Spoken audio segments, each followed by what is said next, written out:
Salut les gens, c'est Suzy S de Suzy S. Pour cette vidéo, en fait, je voulais essayer quelque chose de nouveau un peu. C'est au lieu de faire des listes de films à regarder, des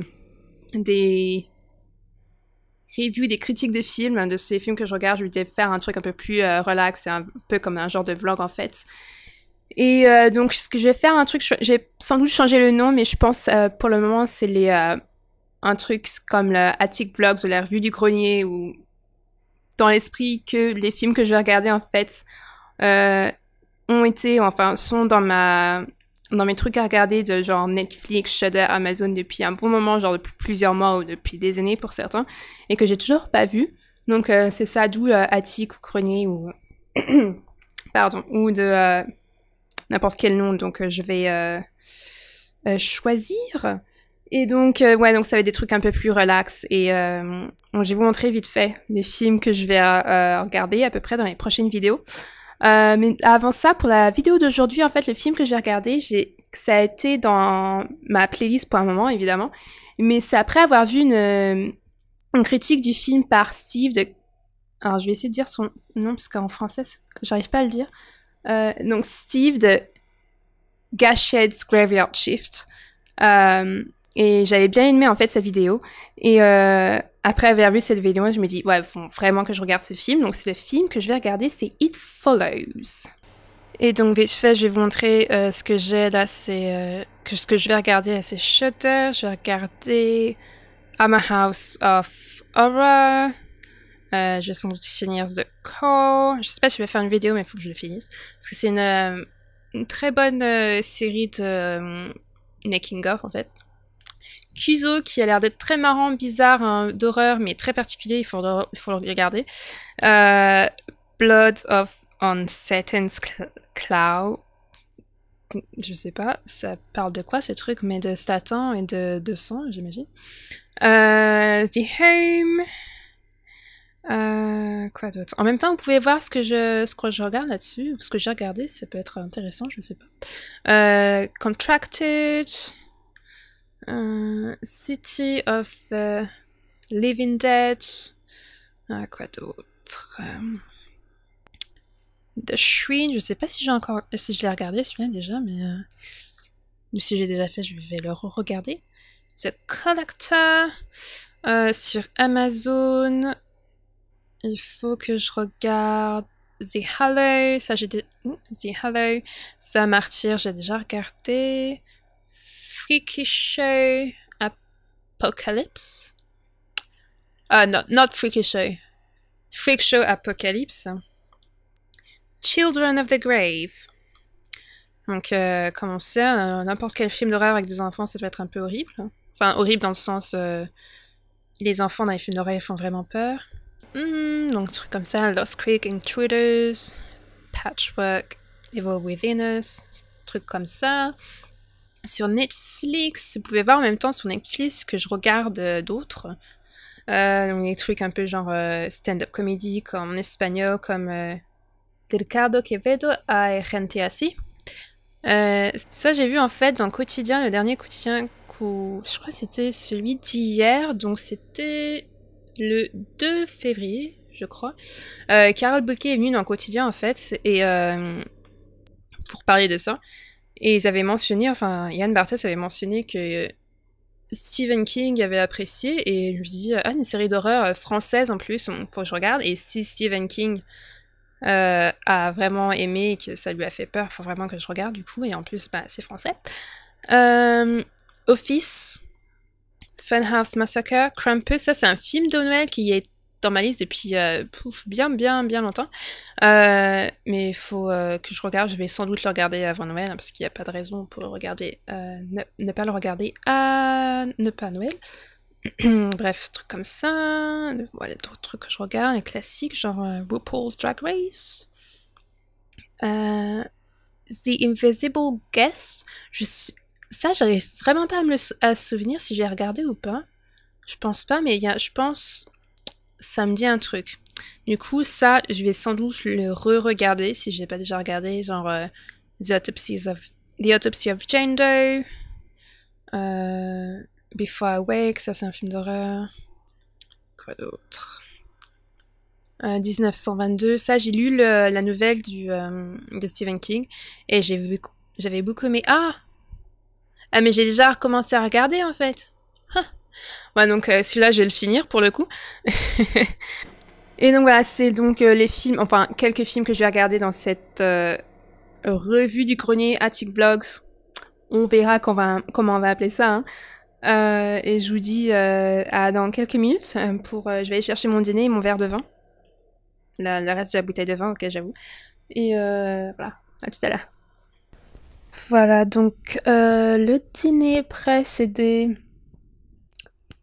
Pas comme des briques, mais je sais pas c'est quoi le nom. Il y a de la feta et des épinards dans ça, là. Des feta et des épinards. Et ça, c'est des arancini, je crois, c'est le nom, avec... donc c'est du riz, du fromage, je crois, et des champignons.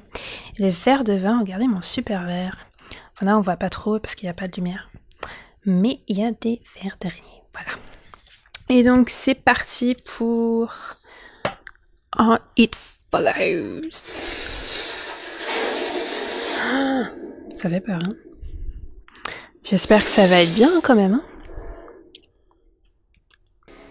Et donc je viens de finir It Follows et comme je disais un peu avant, donc le moral du film, j'ai essayé de relire un peu parce que je me souviens un peu. C'est une adolescente découvre que le sexe peut être dangereux et que la seule façon d'échapper à une infection est d'infliger ça à une autre personne. Et donc pendant tout le long du film, en fait, je me demandais si la morale du film, c'était pas en fait de dire aux gens qu'il faut pas coucher avec n'importe qui, qu'il faut se protéger, tout ça, quoi. Et parce que donc c'est une adolescente qui couche avec un mec en fait, et au final, il se trouve qu'il a couché avec elle juste pour lui l'infecter avec un genre d'esprit et cet esprit, pour pas qu'il te tue, il faut que tu couches avec quelqu'un d'autre et que cette personne d'autre couche avec quelqu'un d'autre. Et donc c'est pour ça que je me suis dit, mais c'est un peu comme une façon de genre de sida ou de maladie transmissible sexuellement. Et ouais, donc c'est pour ça que je me suis dit, c'est pas ça un peu la morale du film, mais en même temps, parce que les personnes qui sont infectées par cet esprit, en fait, c'est les seules personnes à pouvoir le voir, hein, cet esprit. Je me suis dit, est-ce que c'est pas un film qui te rend un peu parano, parce que moi j'étais pas parano en regardant ce film, mais que j'ai bien aimé d'ailleurs. Mais en le regardant, j'ai essayé de faire attention un peu les détails pour voir, mais quand l'esprit va arriver, je faisais vraiment attention à ça. Et donc, parce que je faisais vraiment attention à quand l'esprit va arriver, en fait, j'étais aux aguets. Et donc ça m'a tenu en haleine et c'est pour ça que j'ai vraiment bien aimé. Et il y a un des acteurs, c'est pas l'acteur principal, mais un des acteurs qui est dans Typico de la série sur un ado qui est sur je sais pas si on dit le spectrum de l'autisme en français. Mais un jeune ado en fait qui est affecté par l'autisme d'un degré particulier. Bref, cet acteur est dans It Follows et il joue très bien. Et l'actrice principale, attends, c'est quoi son nom? Est-ce que Netflix va nous dire ça?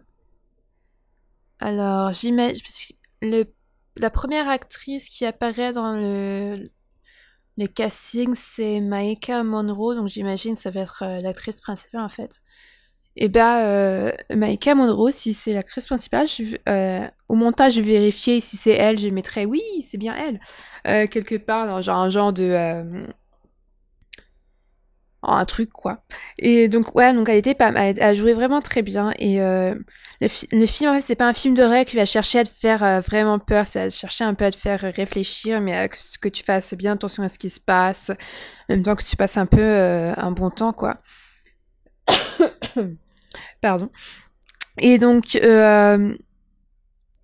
moi j'ai trouvé vachement intelligent et particulier et très spécial et j'aime bien ce genre de film en fait. Et donc les films d'horreur que j'aime bien avoir peur, mais j'aime bien aussi regarder les films d'horreur qui cherchent pas nécessairement à te faire peur. Et il y a l'esprit en fait qui après que tu aies couché avec quelqu'un qui te cherche à te tuer, un peu comme une maladie sexuellement transmissible telle que le sida. Après que Ouais, donc cet esprit prend la forme de plusieurs personnes, inconnues que tu connais ou que tu connais pas. Et une de ces personnes, quand l'ado, en fait, c'est pas une ado, c'est plus une jeune adulte. Bref. Et donc là, une des formes, c'est que elle prend, il prend, ça prend en fait, ça prend la forme d'une vieille dame. La première femme que ça prend la forme d'une vieille dame, qui m'a fait penser un peu à l'acteur principal de The Greasy Strangler. C'est un film qui est